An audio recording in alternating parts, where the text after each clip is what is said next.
Қазақ халқы Еуразия даласындағы ежелгі көшпенділердің ұрпағы. Көшпенділер әрине мал шаруашылығымен айналысқаны белгілі.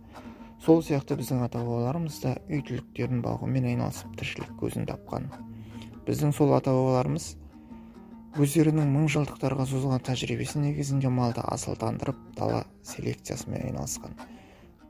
Бүгін осы ата-бабаларымыздың өсірген ірі қара мал туралы әңгіме өрбітпекпіз. Қазақ халқының қолдан өсіріп шығарған ірі қара тұқымы жалпы түрде қазақ сиыр деп аталады. Қазақ сиыр ет пен сүт өндіру үшін өсірілетін жергілікті тұқым. Қазақстанның қатал табиғатына бейімделген суыққа төзімді, жайылымда тез семіреді.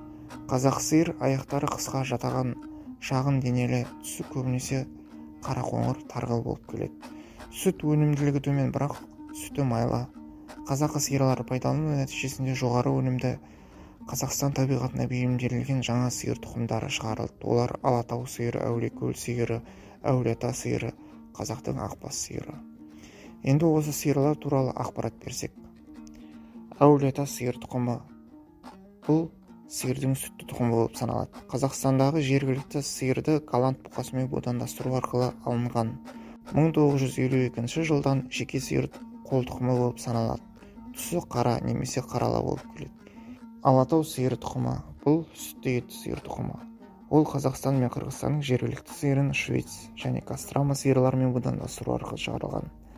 Жаңа қол тұқым ретінде 1950 жыл мойындалды. Алатау сиырының түсі негізінен қоңыр, ал дене тұрқы Швейц сиырына ұқсас болады. Басы үлкен, мойны жалпақ, етті, арқасы мен белі түзеу, кеудесі кең, сандары білеуленген, сирақтары ұзын, түзеу, тұяқтары мықты келеді. Орта есеппен жылына 2800-3500 кг сүт береді. Алатау сиыры Алматы, Шығыс Қазақстан облыстарының бірқатар аудандарында өсіріледі.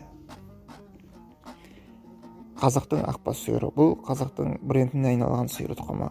Сиырдың етті тұқымы болып саналады. Қазақ және қалмақ сиырларын Герефорд бұқасымен будандастыру арқылы 1932-50 жылдары Қазақстан мен Ресейде шығарылған. Бұл тұқым республиканың Далалы және Шөлейт аудандарынан табиғи жағдайларына бейімделген. Түсі қызыл, басы мен құйрығының ұшы, әукесі, бауыры және сирағы ақ болып келеді. Етті малға тән белгілері өте айқын, тез жетіледі. Кеудесі кең, етті аяқтары қысқа берік келеді. Сақа бұқалары орта есеппен 800-900 кг, ал сиыры 450-500 кг тартады.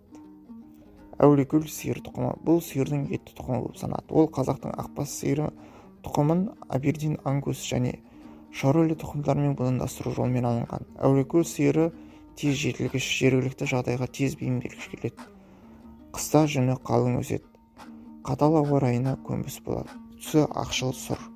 Қазақстанның солтүстік аудандарында өсіріледі.